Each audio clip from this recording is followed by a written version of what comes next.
ከውጪ ከሚነደው እሳት የሚወጡ ነበልባሎች ወደ አየሩ እየተመዘዙ ሲጨፍሩ እንግዶች በዙሪያቸው ተሰብስበው የራሳቸውን ታሪክ ይሰራሉ።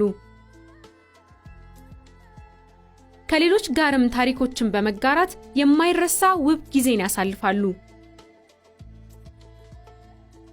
መዝናናትን እስከ ጥግ ድረስ ለሚፈልጉ ስፓው ትክክለኛ ቦታ ነው። እንግዶች ሰውነትንና ነፍስን ለማደስ ታስበው በተሰሩ ማሳጅ፣ የሞሮኮ ባዝ መታጠቢያዎችና ሐማም እስከ ጥግ ድረስ ይደሰታሉ።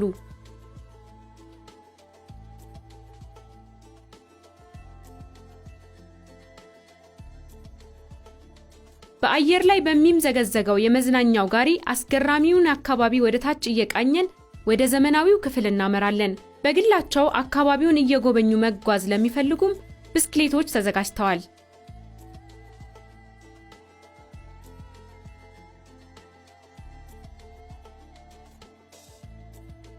የዘመናዊ ክፍል ደግሞ 10 ፕሬዝዳንታዊ ቱክሎች፣ ሰፊ የውስጥ ክፍልና ዘመናዊ መገልገያዎችን የያዘ ነው።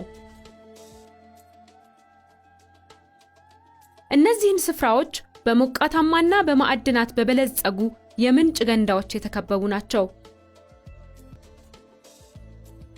በአቅራቢያውም አካልንና መንፈስን ለማደስ ጤናማ ጣፋጭ ምግቦችን እና የጭማቂ አይነቶችን ያቀርባሉ።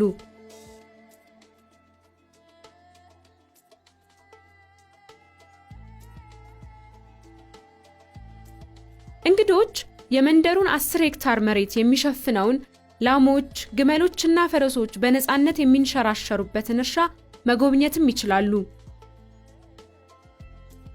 በግቢው ውስጥ በጥበብ የተቀመጡት የእነዚህ ግርማ ሞገስ የተላበሱ እንስሳት ቅርጻ ቅርጾችም የመዝናኛ ስፍራውን ሰላማዊ ውበት ያጎላሉ።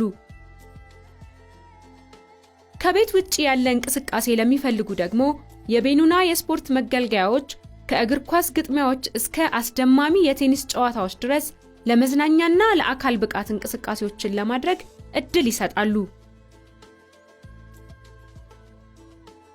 በቤኑና መንደር መዝናናት የምንነግራችሁ ብቻ ሳይሆን በአካል ተገኝታችሁ የምታረጋግጡት ነው። እያንዳንዱ ጥግ ሰላምንና ስሜትን ለማደስ ታስቦ የተነደፈ ነው። ይህም ለጎብኚዎች ሁሉ ዘንድ ዘላቂ የመረጋጋት ስሜትን ይፈጥራል። ነፍስን የሚያረጋጋ፣ መንፈስን የሚያድስና ጎብኚዎችን ደጋግሞ የሚጠራ ውብ ስፍራ ነው።